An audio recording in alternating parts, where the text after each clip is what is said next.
Power. Power is such an elusive concept, and we think we know what it is.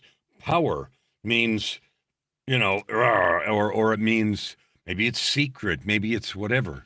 Everybody wants power, and everybody defines it. It's just enough energy to get whatever you want done. I didn't have the power. There's a change, and you're in a company and you want something different. Well, I don't have the power. That's HR.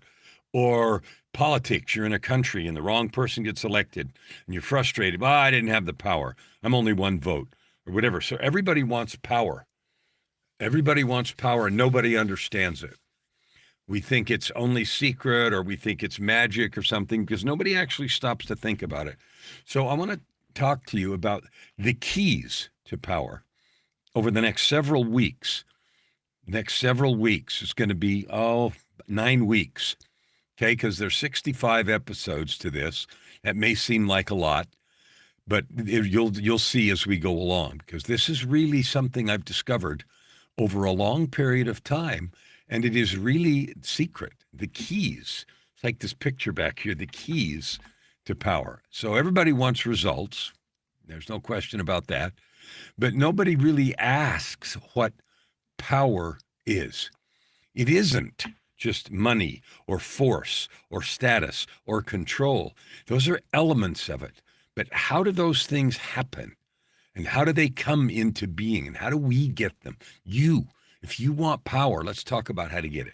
So here's what power is. It is the ability to create, to direct, to sustain, to alter, or multiply an outcome. Simple. And the kind of power depends on the outcome and the domain. If something changes in my life or yours, some kind of power was involved. Okay?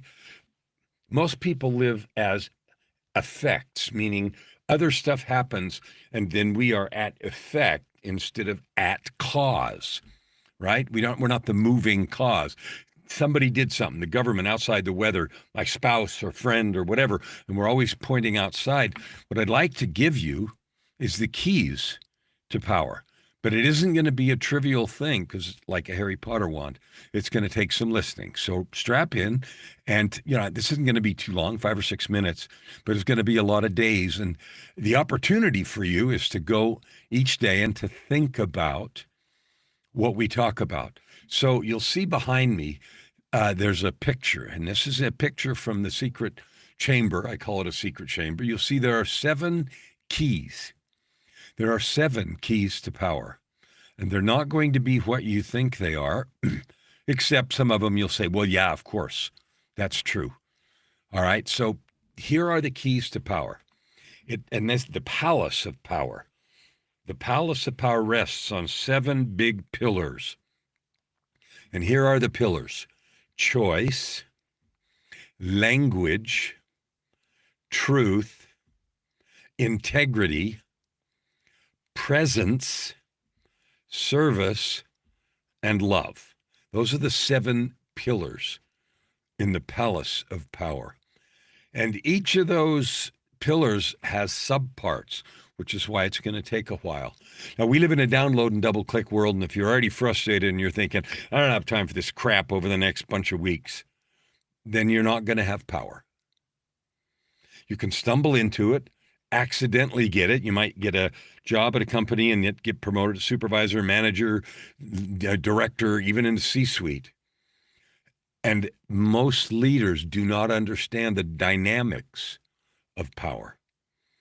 And, I happen to have a lot of experience. I was in the C-suite, a lot of corporate stuff for 30 years.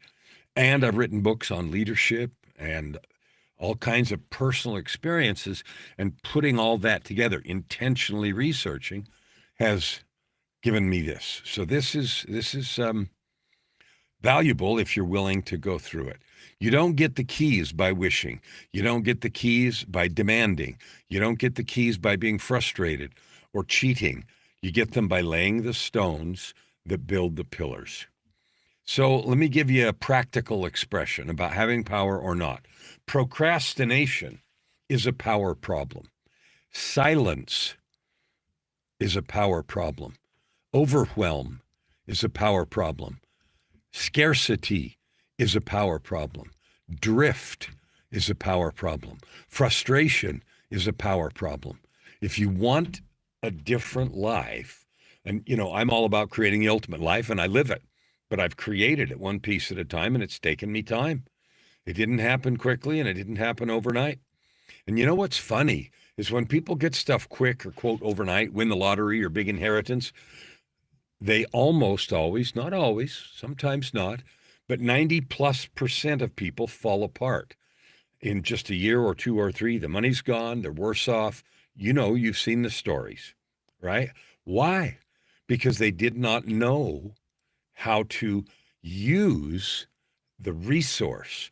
And having a big resource, whether it's a big house or a big bank account or really powerful friends, having a big resource that is at your disposal is a waste unless you have studied and understand how to get and use power.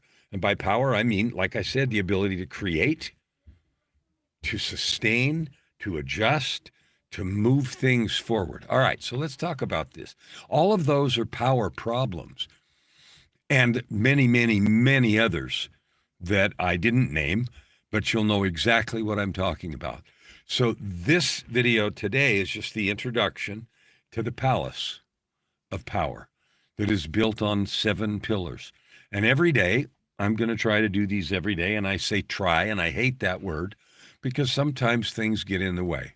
But my plan is to do a daily live of about 5 to 10 minutes and explain, not just talk about the keys, but the stones, the building blocks that it takes for me or you or anyone to get the power associated with that key.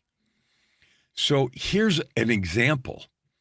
Right here on your screen, you're going to see dreambuildwriteit.com. That's a book challenge that I'm doing next week.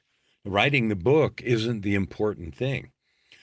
What I love helping people do with their power is create a platform that makes them $100,000. And $100,000 is an arbitrary number, but I've done that several times and helped others. And so writing the book challenge is really about finding your story, accessing the power of your own becoming, and creating power to not only write the book, get it published, get a bestseller, but to create products that come from the lessons that you've learned in your own life. The things that you know well. Okay, the things that you know well and are capable of serving with. And that capability is what creates attraction and allows you to sell products and services related to your life experience. So you've heard before, your life story is valuable and you can create money. The book challenge, Dream, Build, Write It, I'm going to show you how. So go there and sign up. Doesn't cost anything except time. It's an hour a day next week. Clear your calendar, move stuff, come. I can show you and will show you how to take your life story, turn it into a book and a platform. That is a demonstration of power. And it will be interwoven with all of the things that we're going to talk about over the next several weeks. So today is the intro to keys to power. Starting tomorrow, we're going to start with the first pillar. And the first pillar is the pillar of choice, and it has 7 parts. Everyone is critical and none can be skipped. Okay, so here is my invitation to you. Go to dreambuildwriteit.com. Come be with me next week. Let me show you how to accumulate the power of your personal story. Let me show you how to get it published in the real world. Let me show you how to turn it into a platform from which you can serve. Let me show you how to use cool tools like AI, various versions of it. Why? So you can do it faster, better, and wait for it, more powerfully. Because if you accumulate power in the right ways, it will sustain you, it will support you, and it'll fill your bank account and your heart as you choose to use that power to add good to the world. Your life will change when you when you stop waiting for power or stop looking for it like it's going to come accidentally and start building your palace of power. Tomorrow we'll start with the first pillar, the pillar of choice. Join me. Keys to Power. See you tomorrow.